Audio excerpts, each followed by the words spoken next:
Bugün genel olarak aşı ve nüfus konuşacağız. Aşıları gerçi bu hafta bekliyorduk ama Sağlık Bakanı Ünal Üstel'in yapmış olduğu bir açıklama var. Önümüzdeki hafta yüksek miktarda aşı geleceğini duyurdu. Oran olarak da aşılanma oranı olarak da %18 dedi. Detayları konuşacağız. Kendisi bugün yayınımıza bağlanacak. Merak ettiğimiz tüm soruları kendisine ileteceğiz. Bir diğer konuysa tabii sadece Girne'yi ilgilendiren bir konu değil bu. Ada genelini bizleri ilgilendiren bir konu nüfus. Bununla ilgili Girne Belediye Başkanı Nidai Güngördü'nün yapmış olduğu bir açıklama var. Nüfus tescil edilememesinden dolayı yaşadıkları sıkıntıları dile getirdi. Bu konuyla da ilgili eski İçişleri Bakanı Ayşegül Baybars'la konuşacağız. Her zaman olduğu gibi tabii ki söylüyorum. Hepsi ve daha fazlasıyla gündem özele başlıyoruz. Sayın Akar merhaba. Merhabalar Funda Hanım. Herkese hayırlı günler dileyerek başlayalım. Evet, bugün ağırlıklı olarak aşı konusunu konuşacağız, sağlık konusunu. Çünkü birçok ülke aşı konusunda oldukça önemli yol kat ettiği halde bizim küçücük ülkemizde azıcık nüfusumuz olduğu halde biz bu sorunu henüz çözebilmiş değilik. Çünkü Türkiye'yi bekliyoruz. Türkiye'den bize bugün gelecek, yarın gelecek beklentisiyle aşılama konusunda arzu edilen hızı yakalayamadık. Bir önceki Sağlık Bakanımız Ali Pilli Bey, Nisan sonuna aşılamanın tamamlanacağını söylemişti bizlere. Nisan bitti, Mayıs bitti, Haziran'ın ortasına geliyoruz. Aşıdan haber yok. Ne zaman gelecek, gelebilecek mi? Az sonra Sağlık Bakanı Sayın Ünal Üstel'le canlı telefon bağlantımız olacak. Merak edilen her soruyu kendisine yönelteceğiz. Kendisi de umarım bunları samimi bir şekilde cevaplayacak. Tabii aşı konusu öyle boşa gelecek bir konu değil. Niye aşı konusunu bugün öne çıkarıyoruz? İngiltere'den bugün Doktor Teoman Sırrı Bey uzun uzun mesajlar yazdı bize. Dedi ki bu hafta sizlere bağlanamam ama gelecek hafta bağlanmayı arzuluyorum. Eğer yardımcı olabilirsem birkaç bilgi aktarmak istiyorum dedi.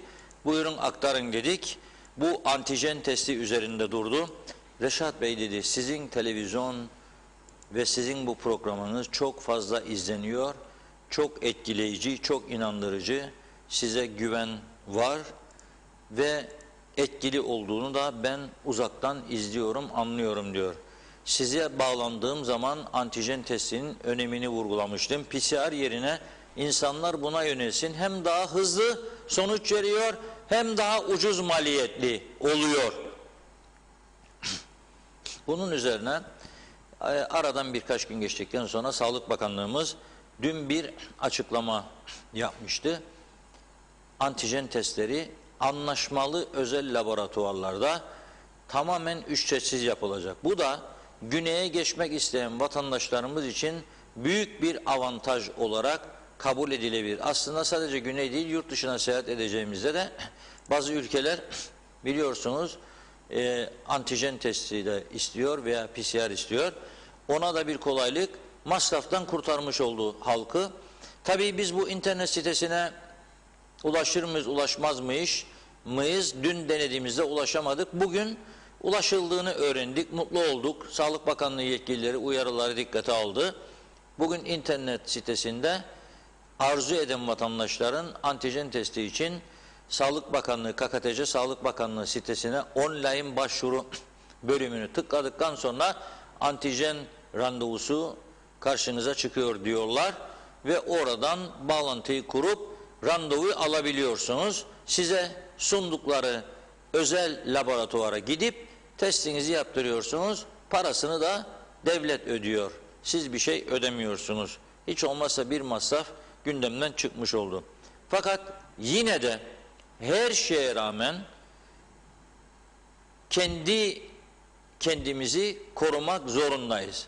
Neden mi? Yani özellikle barlara, gece kulüplerine gidenler, müzik çaldığı zaman iç içe girenler, ben gördüm. Ana yoldan geçerken izledim birkaç gece kulübünü, barı. Gördüm insanlar iç içe girmiş, gençler hiçbir şey dinlemiyor. Müzik eşliğinde oynamalar, yakınlaşmalar, sarılmalar. Ama bakın size şimdi bir olayı aktaracağım.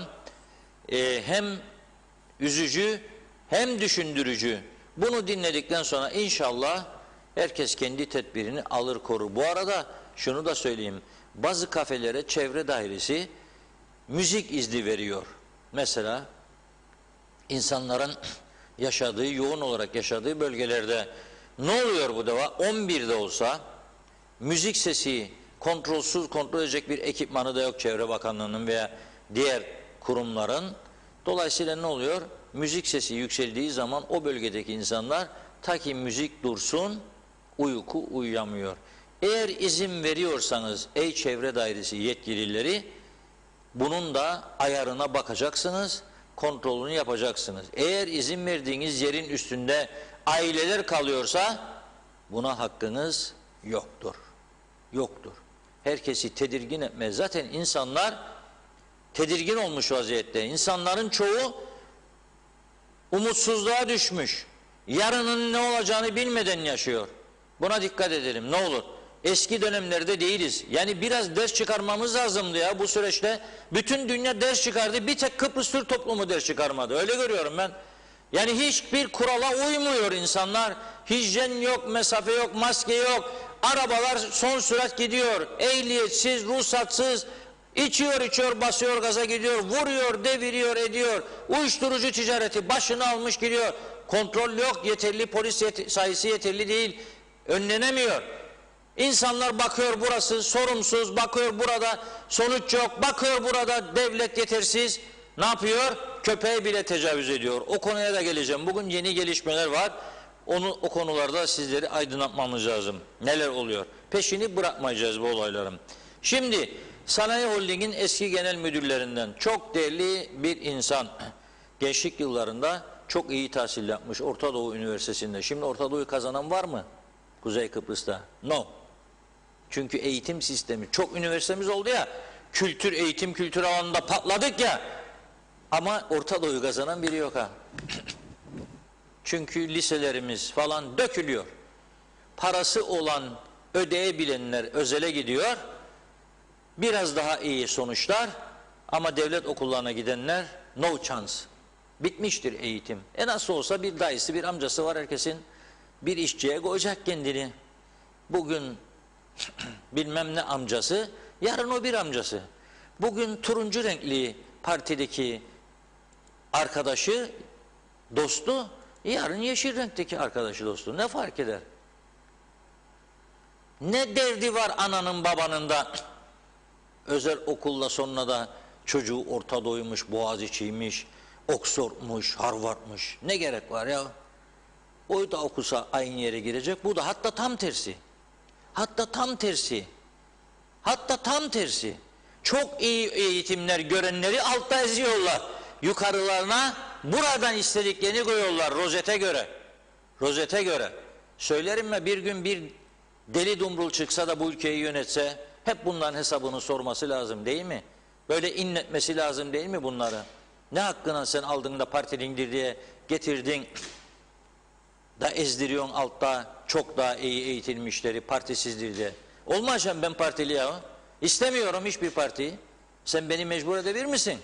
Hani gençliğe önem verirdiniz? Hani gelecek gençlikteydi? Yalan dolan palavra. Hiçbir tanesi doğru değil bu sözlerin. Ben hiç inanmıyorum. Eminim siz de inanmıyorsunuz. Şimdi bu Orta Doğu'yu bitirmiş. Sanayi Holding'e genel müdürlük yapmış. Baskılar karşısında dayanamayıp istifa etmiş. Sonra özel sektörde de yöneticilik yapmış Yücel Dolmacı Bey diyor. Hayat sürprizlerle dolu diyor. İyi dinleyin, kulaklar dört açılsın, çok önemli bir konudur. Ben okudum, hem üzüldüm hem de endişelendim. Ben diyor 2 BioNTech aşılıyım. Kardeşim de diyor 2 Sinovac. Dün birlikte kahve içtik diyor. Onda da bende de gripal ama ateşsiz bir durum vardı. Lapta Belediyesi'nde isteğimiz üzerine PCR yaptırdık. O pozitif, ben negatif çıktım. O pandemide diyor tetkiklerini yaptırıyor şimdi diyor. Ailesi ve ben yakın temaslı olarak Malpas'ta 6 saattir garantidayız. Bugün yani. Bugünkü olayı anlatıyorum size. Sağlık sistemi saat gibi çalışıyor diyor. Öğle yemeğimi yedim. Leziz ve doyurucu. Odada kocaman temiz ve ihtiyaçlar karşılanıyor. 7 gün buradayım diyor. Bunu fırsata çevirmek istedim. TV açmıyorum, gazete istemiyorum. Bahçeyi, denizi seyredip uyuyorum. Olmaz Yücel Bey. Aç dinle bizi şimdi bakalım. Allah aşkına senden bahsediyoruz burada. Ne kadar da açmıyorum, okumuyorum derse rahat etmez. Geçenlerden marketten çıkarken tesadüf bizim arkadaşlar oradaymış. Bilmiyorlar tabii kimin kim olduğunu. Çıkana mikrofonu uzatıyor. Çok da güzel konuştu. Her gün de Diyalog Gazetesi'ni okuduğunu söyledi. Eminim orada da okuyordur. Okumazsa ben ona göndereceğim. Herkese selamlar diyor. Detaylı yorumlarımı diyor 7 gün sonra yapacağım. İlgili ve görevlilere teşekkürler. Aşıları gönderen ana vatana da teşekkürler. Çünkü diyor ben Hintlilerin durumunda değilim. Yani daha iyiyim demek ister. Bu halde bile teşekkürü ihmal etmiyor. Çünkü bir de hiç olmayabilirdik demek istiyor. Ama ilginç bir durum. Kendisi BioNTech aşılıymış. Negatif çıktı. Kardeşi Sinovac'lıymış. Pozitif çıkmış. İkisi de ikişer aşıyı yapmış. Bu neyi gösteriyor bize?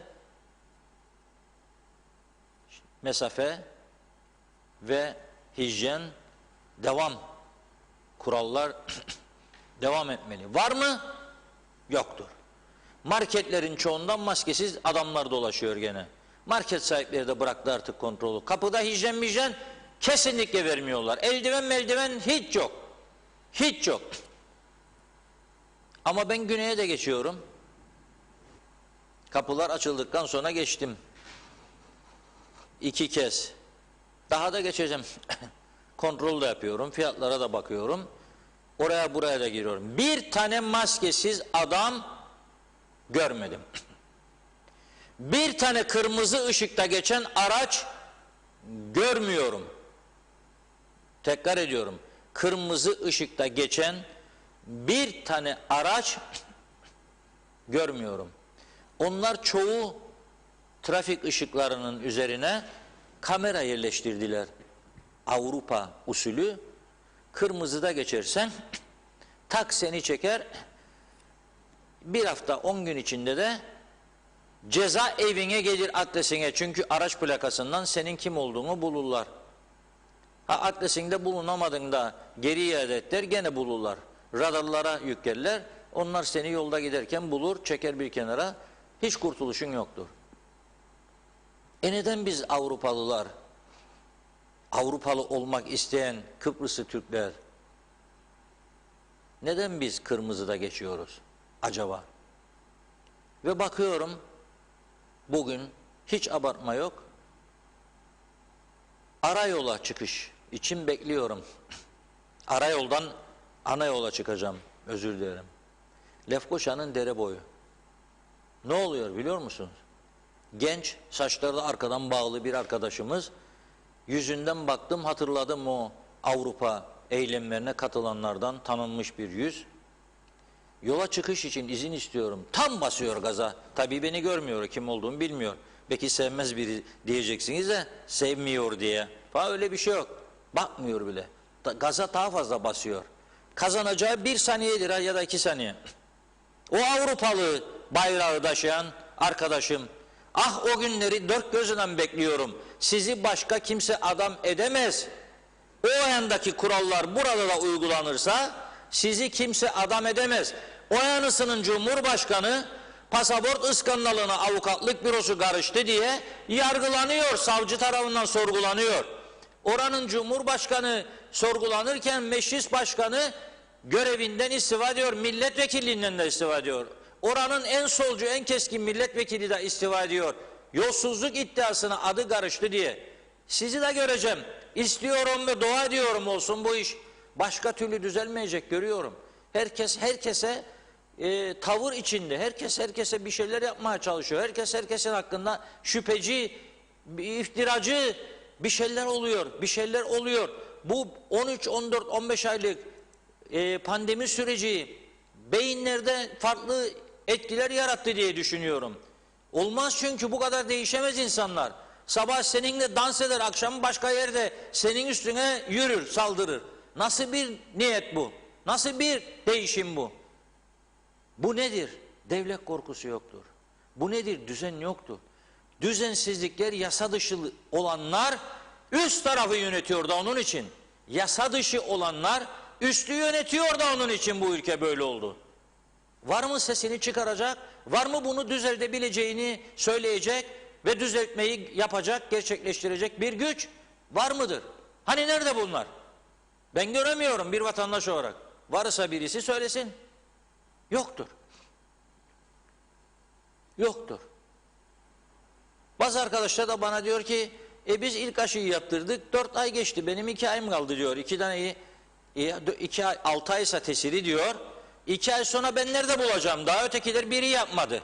Ben nereden bulacağım diyor da 2 ay sonra aşı yapacağım. Yapmayacaksın. Yapmayacaksın. Yapamayacaksın zaten. Bu bize gösterir ki yapamayacaksın. O zaman da dikkat edeceksin. Markete girerken, kafeye, bara, meyhaneye giderken, meyhaneye nasıl gideceğim maskesiz, o da ayrı. Maskeli. Maske ağzımda nasıl yiyeceğim, nasıl içeceğim rakıyı? O da mümkün değil. Bence rakıyı içeceği saat kaldıracak, maskeyi çekecek, bir kaşık humusu da koyacak, tekrar indirecek. Başka çaresi yok.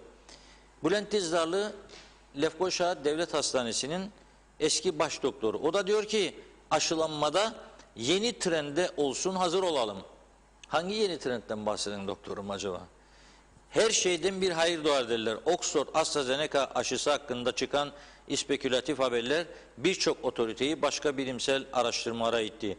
Bunlardan en önemlisi de ilk doz aşıyı yapılan bir kişi ikinci dozunu başka türden bir aşı ile yaptırabilir mi? Bu yararlı mı, zararlı mı olur? Aslında bu sorular Covid-19 aşıları yapılmaya başlanalı ilk günden gündeme geldi. Başlangıçta cevap ilk 2 aşı aynı türden olmalıdır. Ancak bir sonraki yıl aşı türünüz değişebilir şeklindeydi. Ama başta da söylediğim gibi AstraZeneca tartışma için yapılan çalışmalardan sonra bu görüşe karşı ciddi bir karşı görüş gelmeye başladı. Özellikle İspanyol araştırmacı yaptığı çalışma çok taraftar topladı. Bu çalışmaya göre ilk dozu Oxford AstraZeneca aşısı olan, ikinci dozu Pfizer-BioNTech olanlarda bağışıklık daha uzun ve etkili oluyordu. Tabii bu çalışma sadece Oxford AstraZeneca aşısı üzerinde Pfizer-BioNTech aşısı yapılmasını kapsıyordu. Peki diğer aşılarda olacak kombinasyonlarda çalışmalar nasıl gidiyor? Bu sorudan sizi merakla bırakmadan bu soruyu cevaplayayım diyor. Henüz bu konu netleşmedi. Netleşmediği için de ikinci dozun başka türde aşılarla yapılmasının henüz bilimsel kabulü yok diyor. Yok ama diyor özellikle o Sinopharm ve CoronaVac yani Sinovac gibi aşıların yarattığı antikor etkinlik gücü ve süresinin yapılan çalışmalarla yetersiz kaldığı saptandığından bazı ülkeler 3. dozunu farklı aşılarla yapmaya başladı. Örneğin Şili, Bahreyn 2 doz Sinovac'tan sonra bir de Pfizer-BioNTech ile 3. dozun yapılmasına onay verdi diyor. Görünen odur ki Türkiye dolayısıyla bizler de aynı yoldan geçeceğiz. Yani 2 defa Sinovac olduk. 6 ayda doldurmasına az süre kalan heyecan içindeki arkadaşlar diyor ki size bu defa diyor Pfizer-BioNTech yapabilirsiniz veya yapınız. Mecbur kalacağız diyor. Çünkü Türkiye şimdi Pfizer'e, BioNTech'e yöneldi. Çin aşısını durdurdu benim bildiğim kadarıyla. Dolayısıyla böyle başlayıp böyle gidiyor. Tabii bu arada bu antikor testinin ücretsiz yapılması önemli bir avantajdır diye düşünüyorum. Bu yüzden Sağlık Bakanımız Sayın Ünal Üstel'le de bir bağlanma durumumuz söz konusu. Arkadaşlarımız şu anda kendisini deniyor. Bağlanır bağlanmaz Ünal Üstel Bey bu konuyu kendisiyle konuşacağız. Sizin de merak ettiğiniz konular vardır. Sorularınızı da bizi sosyal medyadan izleyenlere söylüyorum. Yazabilirsiniz programın altına. Yetiştirebildiğimiz kadar Sayın Bakan'a sorarız ama aklımızda zaten sizlerin de merak ettiği birçok soru vardır. Onları kendisine yöneltmeye çalışacağız. Çünkü bu aşı meselesi çok önemlidir. Bakınız Rumlar telefon bağlanıncaya kadar bunu da aktarayım. Önümde duruyor. Artık seyahat edecek olanlara aşı sertifikası verme aşamasına gelmişler. sadece Yunanistan'a diyor gidecek olanlardan gerekmez sertifika. Onlar diyor normal bizdeki gibi o aşı kartları vardır ya, o aşı kartını alıp elinize Yunanistan'a gidebileceksiniz diyor. Ama diğer ülkelere gidecek olanlara diyor aşı sertifikası vereceğiz diyor Rum Sağlık Bakanlığı. Ve bu arada ülkelerin listesinde tabii yeni gelişmelere göre vaka sayısı azalan ülkelerin rengini değiştiriyor Rum Sağlık Bakanlığı. Diyor ki 5 ülkede diyor 10 Haziran'dan itibaren kırmızıdan turuncuya alındı. Bu da nedir? Almanya, Hırvatistan, Slovakya, İspanya ve Lüksemburg'u kırmızı listeden turuncu listeye almış Rumlar. Bizim kaç tane listemiz var? Bizim 6 tane rengimiz var. Hangi renk nedir? Unutmuş durumdayım vallahi. Ben geçen hafta açıkladılar. Uzun bir liste, akılda tutmak mümkün değil. Ama yeşil renkte sadece 6 ülke var ki bu 6 ülkeden bize turist gelmesi mümkün değil. Yeni Zelanda'dan kim gelecek? Avustralya'dan kim gelecek? Singapur'dan kim gelecek? Niçin gelsin yani? Zor bir durum. O yüzden de bizim o yeşil rengimiz sembolik olarak orada duracak. Fakat diğerlerini Güney Kıbrıs'ın yaptığı gibi umarım yakın bir gelecekte bizim Sağlık Bakanlığımız da kontrol altına alır ve yeni açıklamalarını biz de sizlere duyurmuş oluruz. Renklerin değişmesini ben bekliyorum. Ayrıca en önemli sorunlardan birisi de nedir biliyorsunuz? Şartlar. Şimdi dün Otelciler Birliği Başkanı Dima Çağınır Bey buradaydı. Kendisi Turizm Hayattır programında İsmet Esenler hocamıza önemli açıklamalar yaptı ve şunu söyledi. Dedi ki Güney Kıbrıs'tan bize geçmek isteyen AB dışındaki ülke vatandaşları için zorluk var dedi. Hem Güney zorluk uyguluyor hem Kuzey. Kuzey nasıl zorluk uyguluyor? Mesela Rum tarafı İngiltere'den gidecek olan herhangi birisinden 2 aşısı varsa başka bir şey istemiyor. Biz ne istiyoruz? 2 aşı, yani güneye gelecek adam bizi çok sevdiği için kuzeye geçmek isteyecek. Rum'u atlayabilirse ki şu anda atlayamıyor. Sadece güneyde daimi ikameti olanların kuzeye geçmesine izin veriyor Rum tarafı. Ama bindiği İngiltere'den turist olarak geldiği Larnaka'ya veya Baf'a oradan kuzeye geçecekse onların geçişine izin vermiyor. Bu konuda Cumhurbaşkanlığı özel temsilcisi Ergün Olgun Bey yoğun bir şekilde çalışıyor. Dün kendisiyle uzun bir telefon görüşmesi yaptım. Konuyu takip ettiklerini, görüştüklerini söyledi. Ama Rum tarafında kabine değişikliği olduğu için şu anda Rum lideri Anastasiadis'in kabine değişikliğiyle uğraştığı ve bu değişiklik gerçekleşmeden de bu konuda herhangi bir yeni adımın atılmasının beklenemeyeceği yönünde bir görüş var ortada. Yani bu ne demektir? İngiltere'den bindi birisi uçağa geldi veya AB ülkesi dışından Rusya'dan Rum tarafına geldi, kuzeye geçmek istiyor adam, onu bırakmıyorlar. Ya bu nasıl insan hakları? Bir defa bu konu üzerinde Cumhurbaşkanlığının da Dışişleri Bakanlığı'nın da çok ciddi bir şekilde durması gerekiyor. Başka türlü olmayacak bu iş. 2, biz de şartlarımızı tekrar gözden geçireceğiz. Yani Rum tarafı İngiliz'i 2 tane aşısını yaptıysa başka bir şart istemeden koyuyor ama biz buna diyeceğiz ki yok, bir de 72 saat içindeki PCR şartı vardır. Adam o zaman zaten Rum izin de verse gelmeyecek bize demektir. Bu konuya dikkat etmemiz lazım. Yetkililerin yeni bir değerlendirme yapması kaçınılmazdır diye düşünüyorum. Evet, Sayın Bakan'ı galiba düşürmekte zorlanıyorlar. Şu an arıyorlar ama evet. Telefonu Biz mesajlara başlayalım. Aynen, mesajlara. Bağlandığı zaman Sayın Bakan'a geçeriz. Evet, öyle olunca daha iyi yetiştirebilirim belki. Çok teşekkür ediyoruz her zamanki gibi güzel mesajlarınıza. Gürkan Giritli seviliyorsunuz demiş. Vedat Allah Kerim hayırlı yayınlar diliyor. Ali Makaryos da. Mehmet Uluçaylı da kolay gelsin demiş. Mehmet Kurtulmuş. Selamlar Funda Hanım, Reşat Bey, iyi yayınlar diliyorum. En Büyük TV 2020 yazdı. İzzet Kahraman da yorum yaptı. Sayın Reşat Bey, Funda Hanım iyi yayınlar. Sayın Reşat Bey, Bu fotoğraf için Cumhurbaşkanı Ersin Tatar'la ilgili yazdı ama bu konuya ne diyorsunuz dedi. Tam çözemedim mesajınızı İzzet Bey. Gürkan Giritli, aşıları biz Kuzey Kıbrıs Türk Cumhuriyeti olarak neden alamıyoruz diye soruyor. Evet. Mustafa Özcan, iyi yayınlar. Son günlerde sorulan, sıkça kullanılan popüler bir kelime çökme demiş. İzzet Kahraman, Sayın Reşat Bey, neden Reşat Bey? Doğrunun yanında durduğu için diyor. Londra'da Kıbrıslı Türk olarak sizinle gurur duyuyoruz yazmış. Ali Makaryos, Reşat abi ev karantinası kalktı mı? Kıbrıs'ta son durum nedir diyor.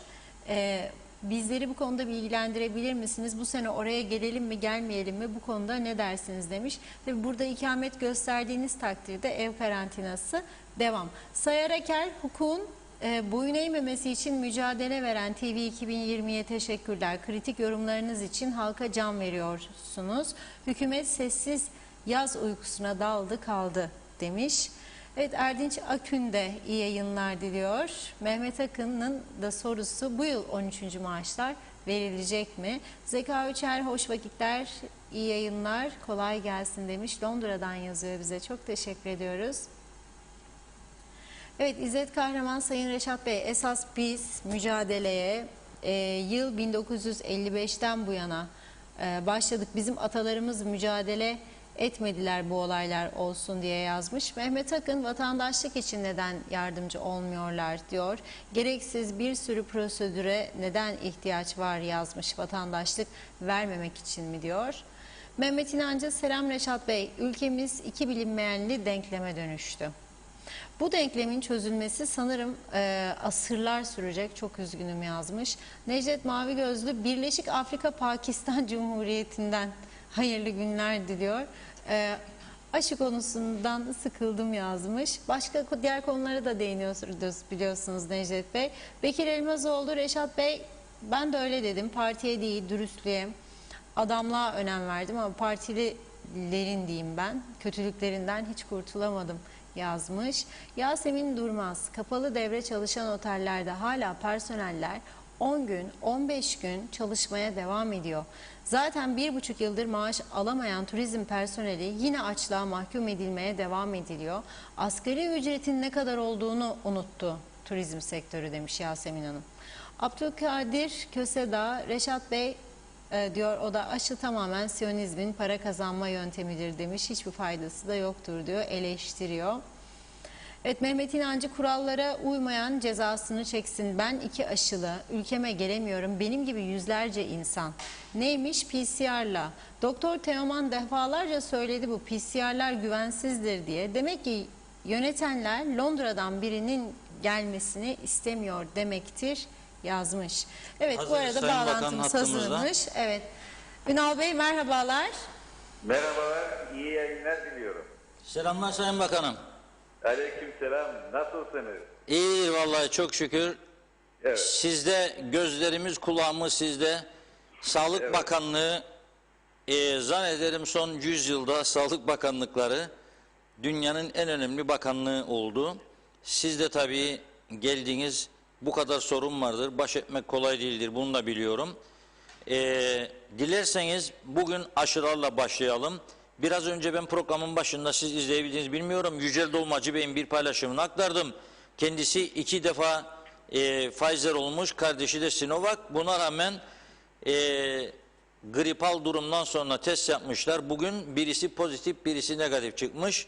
Dolayısıyla biri hastanede, biri karantina otelinde şu anda, 2 aşıya rağmen. Ama arada bir bunlar oluyor demek ki. Genelde fazla bir durum yok. Aşının etkili olduğu bir gerçek. Şimdi biz ne durumdayız Sayın Bakan? Bir ara iyi gittik, sonra kesildi bu aşı. Ne oldu? Türkiye'de yok mu da gelmiyor bize? Yoksa bürokratik işlemler mi uzuyor?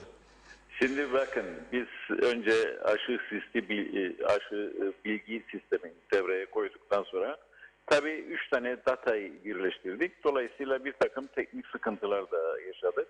O teknik sıkıntıları hepsini hallettik ve sıkıntısız bir şekilde yolumuza devam ediyoruz. Şu anda 1. doz yapacak aşımız kalmadı. ve yaklaşık şu anda 75 bin doz birinci ve ikinci dozunu yapan insanımız vardır. 75 bin kişi.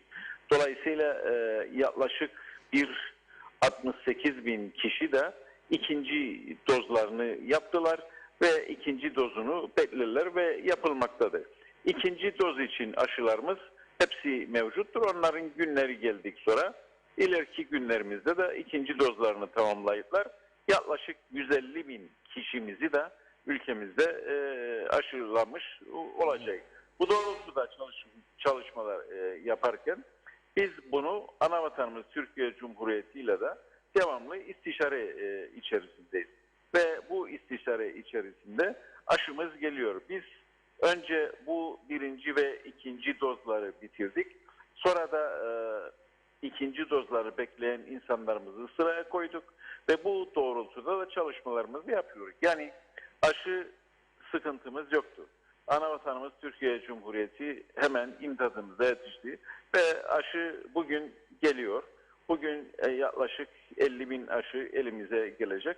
Ve yarından sonra yine tekrardan birinci dozu yapmaya başlayacağız. Bugün geliyor yani. Şimdi bu müjdeyi verelim mi? Verebilirsin. İlk defa sizin televizyonda... Vallahi Mehmet Kurtulmuş Bey vardır bizim izleyicimiz. Davul zurnayla duyuruyoruz bu haberi. Hazırlansın evet. Mehmet Kurtulmuş Bey, az sonra davul zurnayı çalacağım. Çünkü 50 bin aşı güzel bir haber. Evet. Önümüzdeki haftada bir Ankara'yı ziyaretimiz vardır. Sağlık Bakanımızla konuşacağız.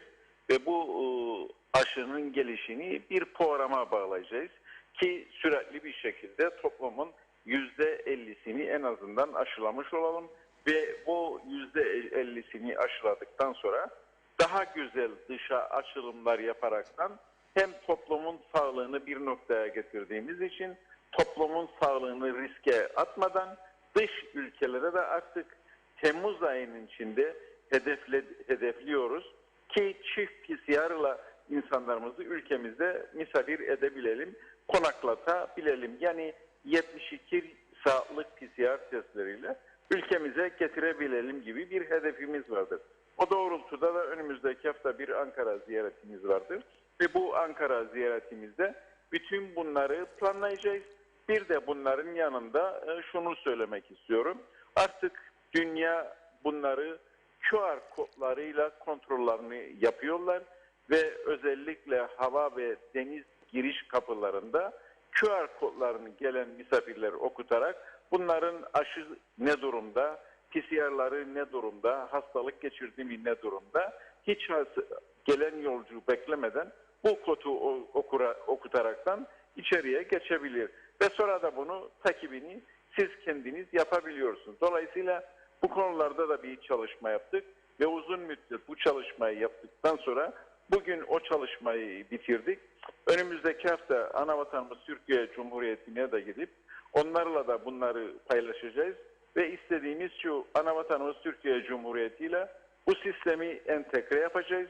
Ve bu entegre yaptıktan sonra da Türkiye Cumhuriyeti'nden gelen insanlarımızın Ercan'a veya limana geldiğimiz zaman fazla bekletmeden QR kodlarını okutaraktan hemen ülke içerisine alalım. Bir üçüncü girişimimiz de bu QR kodlarını ülkemizdeki büyük işletmelere de aynılarını yaptıracağız ki insanımız buralara gittiği zaman özellikle markete veya bulaşın en çok olduğu yer, lokanta veya kahvehaneye gittiği zaman oralarda da QR kodunu okuraktan oraya giren insanın ne aşılı olduğunu veya hastalığı geçirdiği mi, PCR'ın ne durumda olduğunu da işletmeler de görebilsin ki daha çok denetim mekanizmalarını insan gücünden çok elektronikle yapabilmeyi kazanmanın çalışmasını yapıyoruz. Dolayısıyla önümüzdeki günlerde daha süratli bir şekilde toplumun önünü açacağız diye de düşünüyorum. Evet, çok hızlıca birkaç soru başlayalım.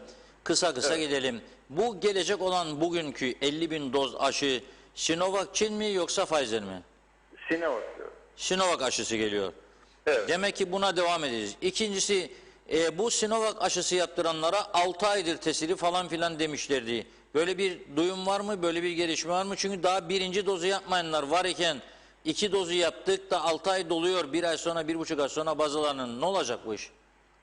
Bize verilen verilerde en az 10 ay içerisinde bu aşı bağışıklık sistemini güçlü tutmaktadır. Dolayısıyla 10 ay sonra yeni bir aşılama programına gireceğiz. Peki Türkiye'den siz bu 50 bin yerine bir telefon atsanız Türkiye Sağlık Bakanı'na bize 200 bin yollayın da bir an önce temizleyelim deseniz 1-2 haftada bu 200 bin aşıyı yapma şansı var mı Sağlık Bakanlığı'nın? Biz o çalışmayı yaptık, o çalışmayı bitirdik. Önümüzdeki hafta gittiğimiz zamanda inanırım ki yine yüklü bir miktarda aşı alıp geleceğiz. Ve bu Haziran sonuna kadar da toplumun büyük bir kısmını aşılamış olacak diye düşünüyorum. Ankara ziyaretinizde yeni miktarda konuşacaksınız yani. Tabii. Peki bu... Bunları Sağlık Bakanımızla konuştuk. Türkiye Cumhuriyeti'ndeki Fahrettin Koca ile konuştuk.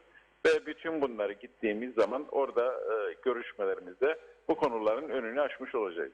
Peki bu aşılar yeni parti yaş grubuna göre mi devam edeceksiniz yoksa kritik görevde olanlardan? Mesela turizmi kısmen de olsa açtınız. Turizmcilerden mi başlayacaksınız? Daha henüz aşısını yapmayan sektör temsilcileri var. Adam eve alo getir diyor şeyi. Tavuk dolma isterim canım der acele de. Gelir adam ama aşısı vardır yoktur, kapıyı açtım para vereceğim tavuğu alacağım. Bunlar mı kimlerdir öncelikli sırada acaba? Bakın biz zaten daha önce de bunu belirtmiştik. 50 yaşa indiğimiz zaman artık riskli sektörleri sıraya koyacağız. Biz riskli sektörleri sıraya koyduk ve özellikle turizmde büyük bir bölümünü aşılamış bulunmaktayız. Elimizde bulunan AstraZeneca'ları biz bu riskli sektörlerle de konuştuk ve isteyenlere AstraZeneca aşısını yaptık. İstemeyenlere AstraZeneca aşısını şimdi gelecek Sinovac aşılarıyla o sektörleri hemen bitirmiş olacak. Ve bu sektörlerin küçük kurumlar halinde olanları da bitirmiş bulunmaktayız. Kaldı ki büyük sektör yani özellikle turizmde aşılanmayanlar varsa bu gelen aşılar içerisinde de onları aşılamış olacağız.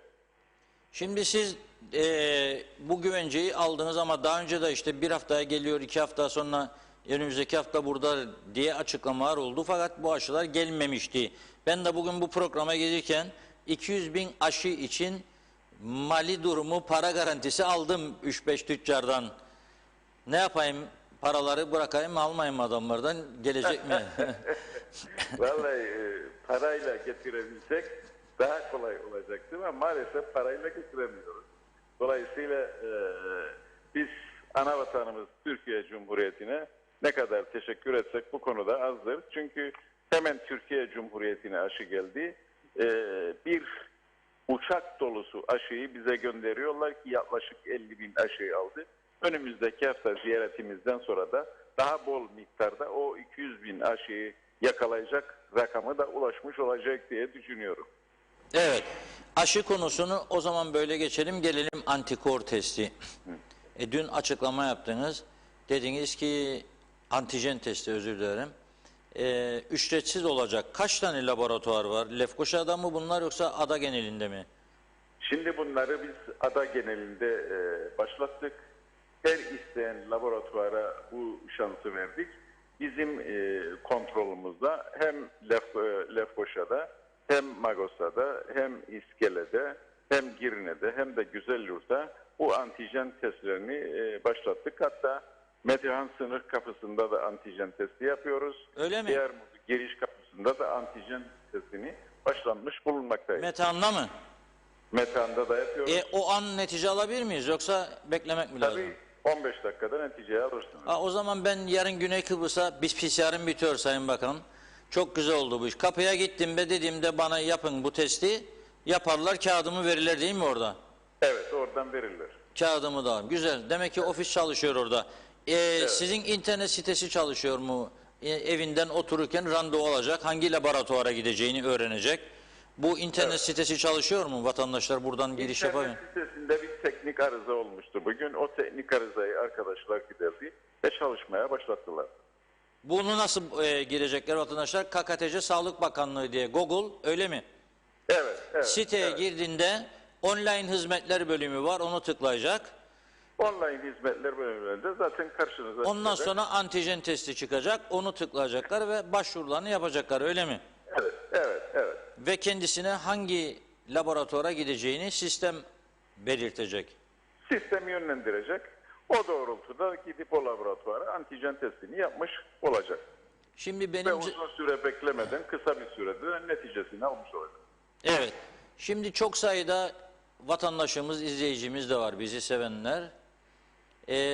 Her birinden birer paket çikolata sözü aldım. Ben yani 75-80 pakete çıktı şimdi. Ama gelemiyor bu adamlar. Diyor ki benim aşı kartım var. Ben Rum tarafına gidersem başka bir şey istemez. Neden beni İngiltere'de zorluyor? 72 saat bir de PCR yapayım. Kendi vatanım diyor. Londralılar sizden bir haber duymak istiyorlar. Bir Bakın, haber verelim. Dünya Sağlık Örgütü'nün koyduğu kriterler vardır. Ve özellikle uçak şirketleri içerken uçmadan önce 72 saatlik PCR testini istiyor ve ülkemize geldiği zaman da o PCR testi yapıyor. Şimdi eğer biz Ercan'a geldiği zaman PCR testi yapmazsak 72 saat sonra ülkeye girdikten sonra o vatandaşımızın gittiği yerde bir testini yapmamız lazım. Şimdi burada karar vermemiz lazım. Ercan'da mı yapalım yoksa bu adam geldikten sonra örneğin otele gittikten sonra buna diyeceğiz ki 72 saat otele gittikten sonra final laboratuvara gidin ve testinizi yapın, sisteme girin. Böyle bir olasılık orta yerde vardır. Dolayısıyla ikinci rayına oturtana kadar biz dedik ki kapıda yapalım ki neticeyi almış olalım. Bütün bunları yaparken bir kere şunu hatırlayalım. Hatırlayın 2020'de yine açılım olmuştu ve 1 Temmuz'da mecbur kaldık kapılarımızı kapatmaya. Dolayısıyla biz açılım yaparken kapatmamak adına ve bir kere daha ülkeyi kapatmamak için Dünya Sağlık Örgütü'nün uyguladığı kriterlere bakaraktan yol haritasını çiziyoruz. Ve bu yol haritasına giderken tabii ki İngiltere'deki vatandaşım her şeyin üstündedir ve ülkemize gelebilir. Dolayısıyla ülkemize geldiğinde biz İngiltere'de test yaptığında, Kuzey Kıbrıs'a da geldiğinde test ya kapıda yapacak veya yapacağımız çalışmayla evine gittiği zaman onu yönlendirebileceğimiz bir laboratuvarda bunu yapacak. Dolayısıyla kimseye sıkıntı yaşatmadan ama ülkemizdeki sağlığı da koruyaraktan ve bunun yanında ekonomiyi de sağlığın yanına yükseltene kadar bu çalışmayı yapacağız. Neden? Ülkeyi tek %60'ını aşılayalım ve ülke insanımızın sağlığı daha güvence altına alalım. Evet. Tabii sağlık çok sorunlu bir sektördür biliyorum. Ama bazı ufacık tefecik şeyler var. Hep biz pandemiye yüklendik. Mesela Lefkoşa Tren Yolu Hastanesi'nde mesela bir diş ünitesi aylardır bozukmuş. Bir şey galiba ağız içine koydukları bir olay var. Suyu Evet. çekiyor. O şey çalışmıyor. Bu kadarcık basit bir şey neden 6 ay alıyor Sayın Bakan? Şimdi onun teknik elemanları gönderdik. Yetersizdir. Artık miadını doldurmuştur ünit ve yeni ünit alması için ihaleye çıkıldık. Onu bekliyoruz. Yani bakın bu ülkede tabii bütün bu aletler yurt dışından geldiği için parçada sıkıntılar vardır. Dolayısıyla parça sıkıntısı olduğu için bozulan bir aletin parçasını yerine koymakta zorluk çekiyor. Dolayısıyla bir de alet bayağı bir yıprandığı için yeni bir alet almak için de ona girişim başlattık. İnanıyorum ki bir 10-15 gün içerisinde oradaki cihazı da yenilemiş olacağız. Evet, yani bu ben basit bir konu olduğu için bunu söyledim size. Evet, Akçacak evet. Hastanesi'nde yığılmalar, Lefkoşa Acil'de yığılmalar, doktor eksikliği konusunda bir çalışma var mı? Ne kadar, kaç doktor eksiğiniz var, hangi bölümler, ne tür alet edevat eksiğimiz, ne tür ilaç eksiklerimiz var? Bunları Ankara'da mı değerlendireceksiniz? Bu ziyarette bunlar mı ele alınacak? Hepsini değerlendireceğiz ama öncelikle şunu söyleyeyim. Bundan önceki dönemlerde doktorlarımız hep sözleşmeli kadrolarla devlete alındığı için bir sıkıntı yaşanırdı. Her sene bu kadroların tekrardan sözleşmelerin uzatılması için. Hatta bundan bir ay önce doktorların veya sağlık çalışanlarının sendikasının da greve gitmelerinin baş nedenlerinden bir tanesi de buydu. Ve biz bunu hem Başbakanlıkla hem Maliye ile hem de personel dairesiyle konuşarak önünü açtık. Ve bu kadroların münhallerini biz çıkarttık. Dolayısıyla burada yaklaşık 45 tane sözleşmeli doktoru hemen kadroya geçireceğiz. Ve 45 tane sözleşmeli kadromuz boşanacak. Bu 45 tane sözleşmeli kadro boşaldıktan sonra da eksik olan dallarda ve özellikle acillerdeki yoğunluğu gidermek için de yeni doktor alımına gitmiş olacağız. Şu anda elimizde ne sözleşmeli kadromuz vardır ne de başka münhal çıkacak bir doktor kadromuz olmadığından dolayı şu anda zorlanıyoruz ve önümüzdeki günlerde bu kadroları boşalttıktan sonra da yeni doktor alımlarıyla da buralardaki sıkışıklığın büyük bir kısmını gidermiş olacak diye düşünüyorum. Evet, bir soru da Funda Hanım soracakmış size. Bekliyor sabırsızlıkla. O da sorsun da öyle, teşekkür ederim size. Tamam. İzleyicilerimizden geldi. Şimdi soru şöyle. Kronik hastalığı olan, risk grubunda olan ama yaş engeline takılan hastalar vardı. Onlar da bu gelen partiden, aşıdan faydalanabilecekler mi? Yaşları küçük olsa dahi risk grubundakiler. Bakın şimdi yaşları küçük olsa bile ve risk grubundadırlar. Bize o risk grubunu ispatladıkları vakit ve bizim Sağlık Bakanlığı'ndaki doktor kontrolünden geçtikten sonra bu önceliklerimiz içerisinde onlar da vardı. Ve bu gelen aşı içerisinde onlar da aşılanmasını yapacaklardı. Burada ulaştıkları veya sisteme girdiğinden sonra koydukları raporlarda bir sıkıntı olursa bize ulaşsınlar. Bu risk grubunda olan insanları biz süratli bir şekilde aşılayacağız ve bitirmiş olacağız. Peki, çok teşekkürler. Evet, çok teşekkür ediyoruz Sayın Bakan. Kolaylıklar diliyoruz. Bu renkleri de 6 rengi aldınız ya, inşallah yakında trafik ışıkları gibi 3'e düşürürsünüz. Evet. 3 renk üzerinden konuşmaya devam ederiz. Güneyden kuzeye turist ihtiyacımız var, biliyorsunuz. Bugün diyelim ondan manşetiydi. Biz Rum tarafı bize ambargo koyuyor diye şikayet ediyoruz. Ama bizim koyduğumuz kuralların da ağır olduğunu söylüyor turizmciler. O konuda da gerekli düzenlemelerin yakın bir zamanda yapılması umuduyla sizlere teşekkür ediyoruz. Sağ olun. Çok teşekkür ederim. Bu güzel fırsatı verdiniz ve burada kamuoyuyla bunları paylaştınız. Çok sağ olun. Teşekkürler, iyi yayınlar. İyi günler. Evet, Sayın Sağlık Bakanımız ne diyor? Tabii bak, Mehmet Kurtulmuş Bey sağ olsun geçen gün yolladı davulcu zurnacıyı, zurna görüntüsü tam zamanıdır. Onu bir kutlayalım önce. 50.000 aşı bugün geliyormuş, 50.000 tane. Kapıların açılması şerefine Reşat Bey. Vur çalasın, çal oynasın.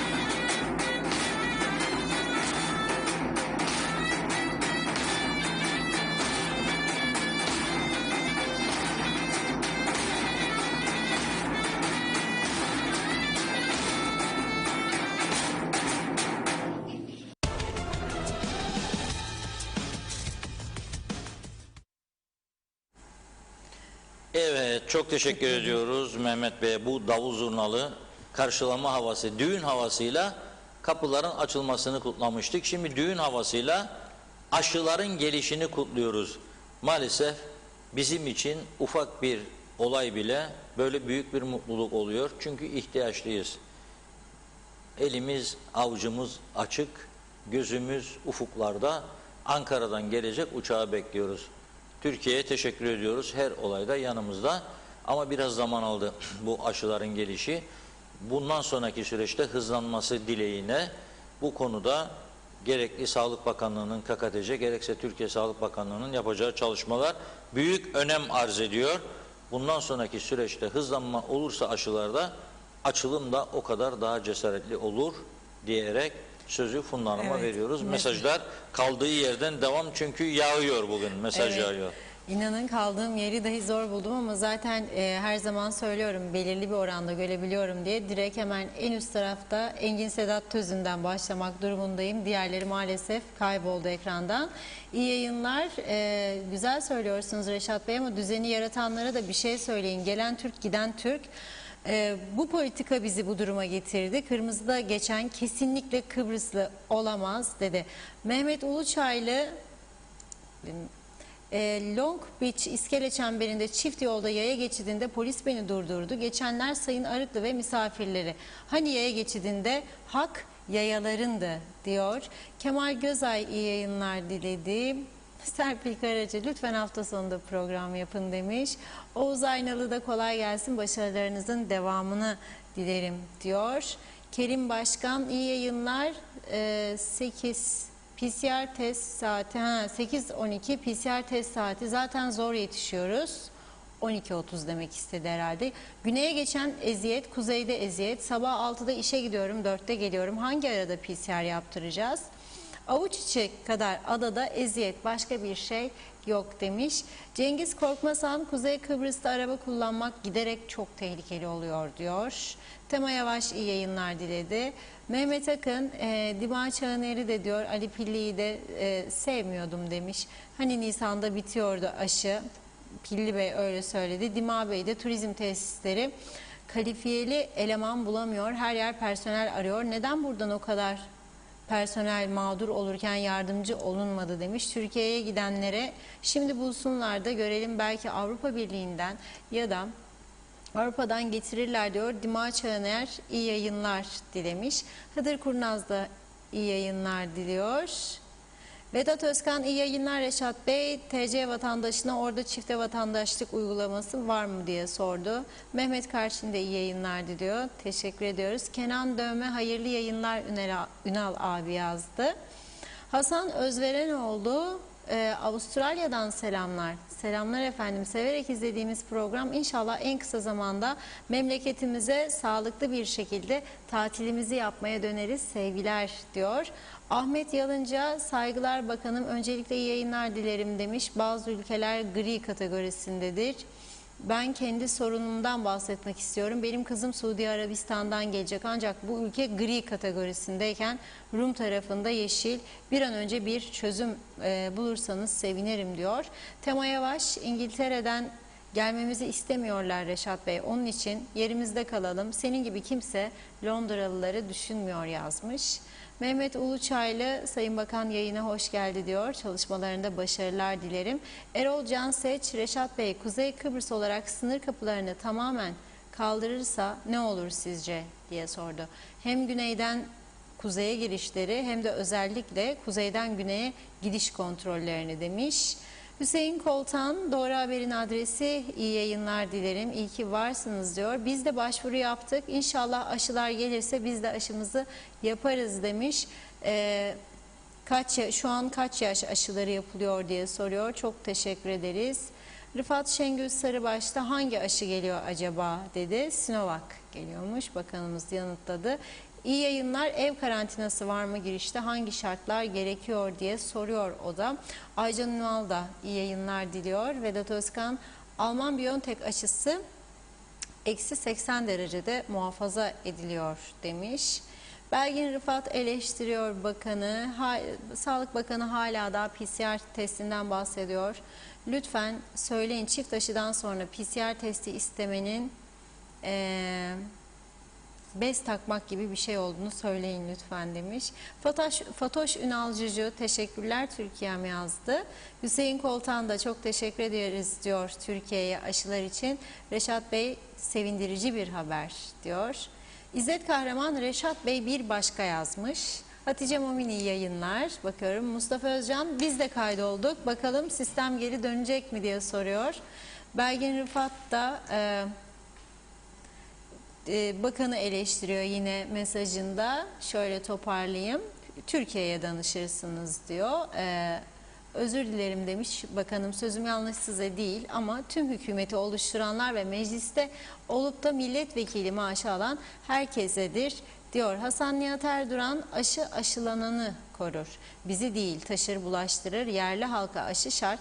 Türkiye Haziran'da çözeceğiz demişti zaten. Hatırlayın diyor. Belgin Fırat, Kıbrıs'ta aşılanma oranı %13, İngiltere'de ise %60'ın üzerinde dedi. Belgin Rıfat yine diyor ki Allah aşkına siz mi korunmalısınız yoksa biz mi? Eral Kara, hayırlı yayınlar, kolay gelsin. Size Londra'dan selamlar, bizden de size.